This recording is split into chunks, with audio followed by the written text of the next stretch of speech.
Halo, Assalamualaikum warahmatullahi wabarakatuh. Perkenalkan, nama saya Sinta Anggreni dari kelas 3 Keperawatan Universitas Bakti Kencana Bandung. Di sini saya akan menampilkan video untuk memenuhi salah satu tugas ujian praktikum keperawatan menjelang ajal dan paliatif.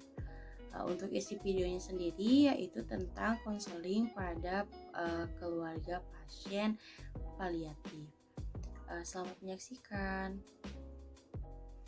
Nah, sebelum kita melakukan tindakan kepada keluarga pasien atau kita sebelum bertemu dengan keluarga pasien untuk melakukan konseling, kita lakukan tahapan pra-interaksi terlebih dahulu, di mana kita yang pertama itu memverifikasi catatan keperawatan, terus yang kedua kita jaga lingkungan, dan yang ketiga kita melakukan cuci tangan dengan 6 langkah.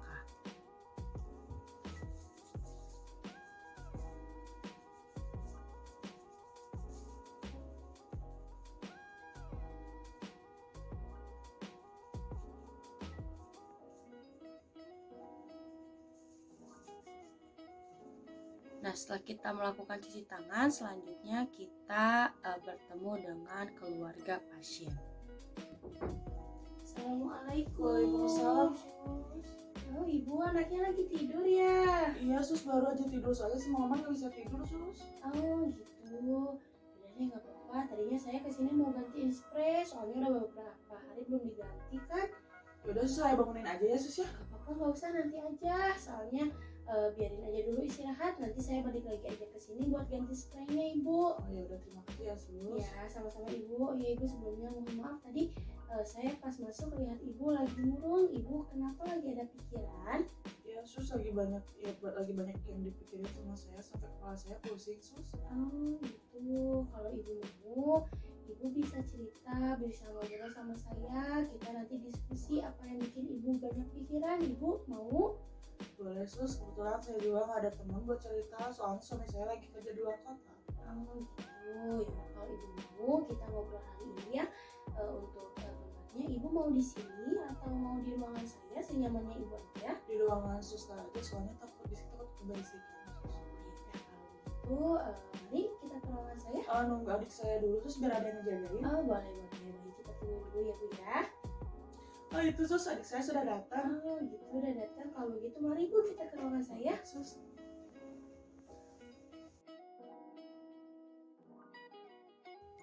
Nah ibu, sekarang kita sudah ada di ruangan saya bu ya.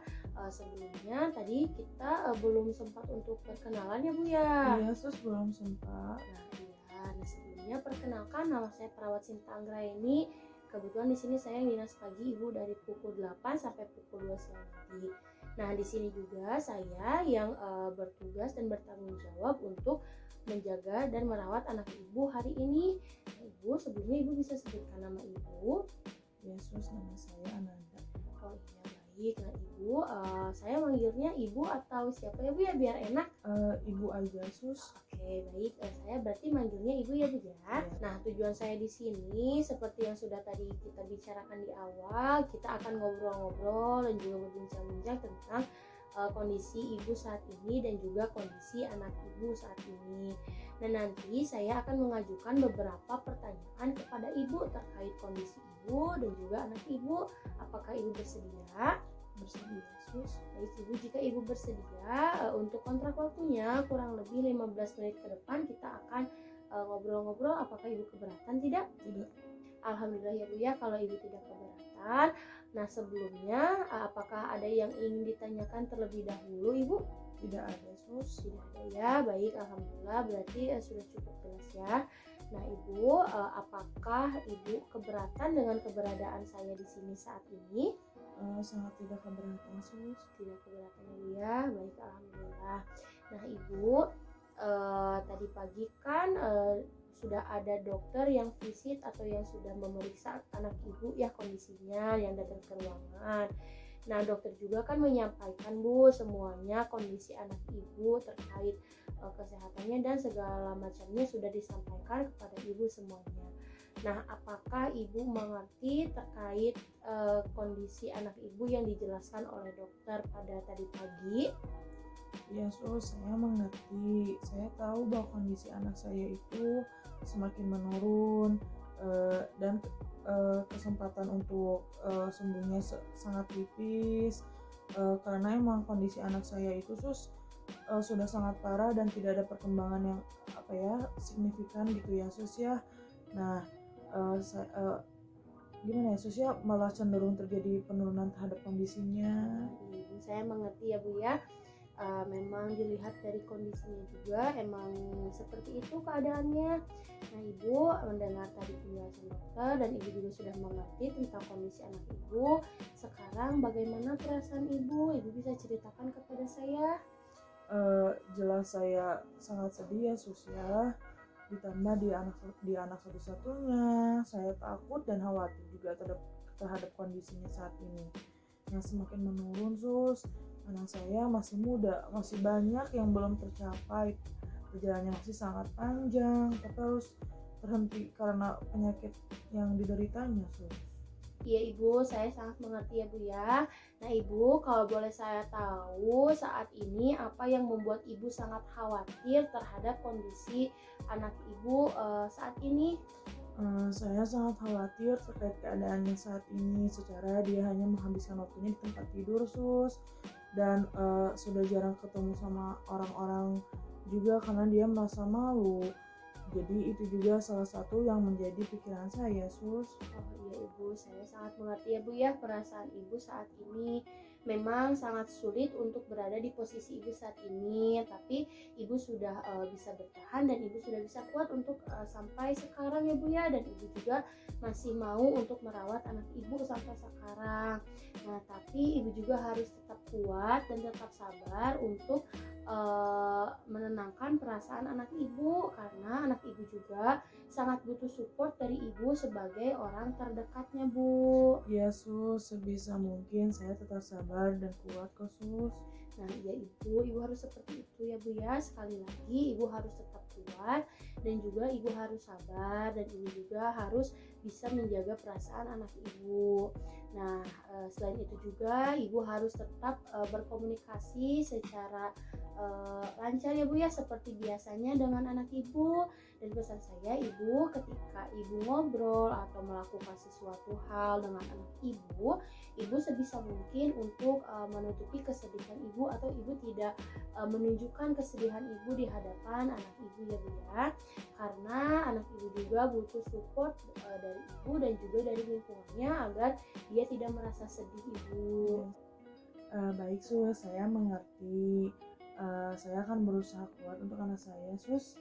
Iya Ibu, alhamdulillah ya Bu ya, kalau Ibu mengerti, saya juga sangat mengerti tentang perasaan Ibu saat ini. Bukan berarti Ibu tidak boleh bersedih, tapi Ibu juga harus bisa menempatkan kesedihan Ibu ya Bu ya. Ya sus, saya paham atas masukan yang suster kasih. Iya Ibu, nah Ibu, selain Ibu harus memahami perasaan anak Ibu juga harus tahu dan Ibu harus juga mengerti untuk bisa membedakan mana kebutuhan Ibu dan juga mana kebutuhan anak Ibu. Itu maksudnya gimana ya sus ya? Nah Ibu, seperti yang sudah kita ketahui bahwa anak Ibu kan menderita HIV/AIDS ya, dimana kesehatannya itu sangat menurun dan sistem imun pada tubuhnya juga terganggu. Nah untuk hal yang simpelnya ya Bu ya, yang bisa kita bedakan antara Ibu dan anak Ibu yaitu tentang nutrisinya. Dimana untuk anak Ibu ini nutrisinya itu sangat harus diperhatikan, seperti asupan kalorinya yang harus dilebihkan, lalu ada asupan protein yang harus dicukupi dan juga harus memenuhi asupan karbohidratnya. Selain itu juga asupan vitaminnya juga harus seimbang dari buah-buahan atau dari sayur-sayuran. Nah selain itu hal yang sangat berbeda juga dari anak ibu dan ibu yaitu untuk konsumsi obat-obatan, di mana anak ibu itu kan harus mengonsumsi obat-obatan ya, dan juga ada terapi-terapinya untuk pengobatannya. Nah itu yang harus diperhatikan oleh ibu untuk terkait kondisi anak ibu. Nah tapi bukan berarti untuk kondisi ibunya juga tidak diperhatikan, nutrisi ibunya juga tidak diperhatikan. Ibu juga tetap harus memperhatikan kondisi ibu, di mana ibu juga harus makan yang seimbang, lalu ibu juga bisa mengonsumsi vitamin, dan juga yang paling penting untuk ibu yaitu untuk menjaga pola istirahat ibu, dimana ibu harus tidur yang cukup karena agar ibu tidak drop, agar ibu masih bisa selalu menjaga anak ibu setiap harinya. Seperti itu ibu, yang ibu bisa bedakan secara simpelnya ya Bu ya. Oh iya sus, saya mengerti. Oke, Ibu bagaimana sejauh ini Ibu sudah mengerti tentang tadi yang saya sudah jelaskan? Iya sus, sudah mengerti sus. Nah, baik Ibu, jika Ibu sudah mengerti tentang tadi yang sudah saya jelaskan, tadi kan kita hanya berbicara tentang mengenai kondisi anak Ibu sedikit ya, hanya sedikit informasi juga yang saya berikan kepada Ibu. Nah, untuk lebih lanjutnya Ibu bisa bertanya ke dokter. Nanti Ibu bisa bertanya ke dokter tentang kondisi anak Ibu saat ini. Nanti saya bila Ibu ada pertanyaan, nanti saya bisa pertemukan Ibu dengan dokter agar Ibu bisa mengobrol dengan dokternya Bu ya. Baik sus, terima kasih banyak atas bantuannya. Iya Ibu, sama-sama. Oh iya Ibu, saya juga mau menyampaikan bahwa untuk yang menjaga anak Ibu itu harus tetap ada. Apabila Ibu beraktivitas, Ibu bisa bergantian dengan siapapun agar ada yang menjaga anak Ibu dan agar anak Ibu tidak sendirian ya Bu ya. Baik sus, ini juga saya gantian sama adik saya. Kebetulan adik saya lagi ada di sini sus. Iya, itu sudah betul ya Bu ya. Tindakan yang dilakukan dengan cara bergantian itu sudah benar. Nah Ibu, saya juga mau menyampaikan bahwa Ibu harus selalu tetap dukung anak Ibu dan terus memberikan motivasi kepada anak Ibu. Nah selain itu juga Ibu bisa mengajarkan atau mengarahkan anak Ibu agar selalu dekat dan ingat pada Tuhannya.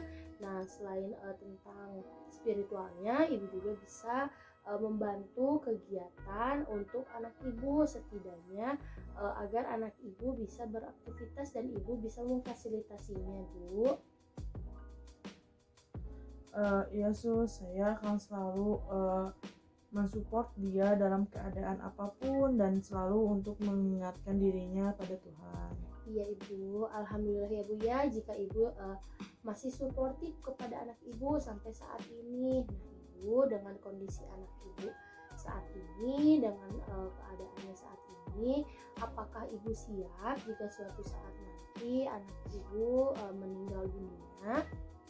Dibilang siap atau enggak, saya pasti nggak siap sus, karena saya sangat sayang sama dia sus, dan saya nggak mau kehilangan dia walaupun hanya sedetik juga sus. Iya Ibu, saya sangat amat paham ya Bu ya terhadap perasaan Ibu saat ini, tentang kondisi Ibu saat ini. Tapi kita tidak bisa melawan takdir dari Yang Maha Kuasa ya Bu ya. Nah Ibu harus tetap sabar dan kuat untuk anak Ibu, karena kita tidak bisa melawan takdir ya Bu ya. Iya sus, pastinya saya akan mencoba tegar dan dengan semua keadaannya sus. Nah iya Ibu, alhamdulillah ya Bu ya. Nah Ibu, sekarang di sini saya akan memberitahu Ibu atau mengajarkan Ibu bagaimana tanda-tanda kematian jika suatu saat nanti memang benar anak Ibu meninggal dunia. Apakah Ibu bersedia? Bersedia sus. Nah, baik Ibu, jadi nanti apabila ada tanda-tanda kematian pada anak Ibu, nanti itu ada perubahan pada fisiologisnya, seperti berhentinya nafas, lalu juga ada pengurangan jumlah urin, terus suhu tubuh yang dingin, otot yang melemah, serta nadi yang terus menurun ya Bu ya, atau melemah, dan juga kadang ada suara mendengkur atau disebut dengan ngorok, lalu juga adanya atau suara dari anak Ibu itu suaranya terbata-bata, seperti itu Ibu. Oh gitu ya sus, makasih banyak ya sus ya, udah dijelasin tanda-tanda kematiannya, saya jadi tahu dan tidak terlalu khawatir juga sus. Iya Ibu, nah Ibu alhamdulillah ya kalau Ibu sudah jadi tahu. Nah Nanti apabila anak ibu mengalami tanda-tanda kematian yang sudah tadi saya jelaskan, sebisa mungkin ibu untuk tetap berada di sampingnya ya Bu ya. Dan ibu juga harus tetap kuat dan juga harus mengikhlaskannya ya Bu. Oh, oke sus, saya mengerti. Saya jadi nggak bingung nanti harus apa. Nah ya ibu, alhamdulillah ya Bu ya, kalau ibu sudah mengerti, apakah penjelasan dari saya cukup jelas dan ibu pahami?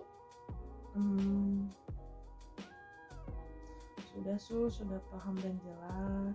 Iya, baik ibu, alhamdulillah ya Bu ya, kalau ibu sudah paham. Nah sebelumnya, apakah ada yang mau ibu tanyakan terlebih dahulu? Oh iya sus, gimana ya nanti kalau misalnya anak saya itu udah pulang terus adik saya udah nggak di sini lagi dan nggak bisa gantian buat jaga anak saya. Oh, kalau boleh saya kasih saran ke ibu ya Bu ya. Nah, ibu bisa menyewa perawat home care. Nah, karena kan perawat home care itu bisa datang ke rumah ya Bu ya. Jadi anak ibu tetap ada yang menjaga selain ibu. Oh iya bener sus ya. Iya, ibu alhamdulillah. Gimana?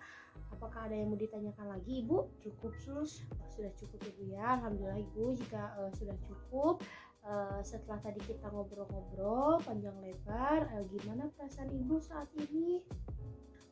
Udah lega sus. Alhamdulillah ya Bu ya, kalau Ibu udah lega. Nah Ibu, tadi kan kita sudah ngobrol banyak ya Bu ya. Kita ngobrolin tentang kondisi anak Ibu, tentang kondisi Ibu sendiri, dan juga kita diskusi tentang tanda-tanda kematian, dan juga kita diskusi juga tentang saran yang tadi saya sudah berikan kepada Ibu. Nah mudah-mudahan apa yang kita obrolkan saat ini bisa bermanfaat dan bisa Ibu terapkan di kehidupan Ibu sehari-hari ya Bu ya.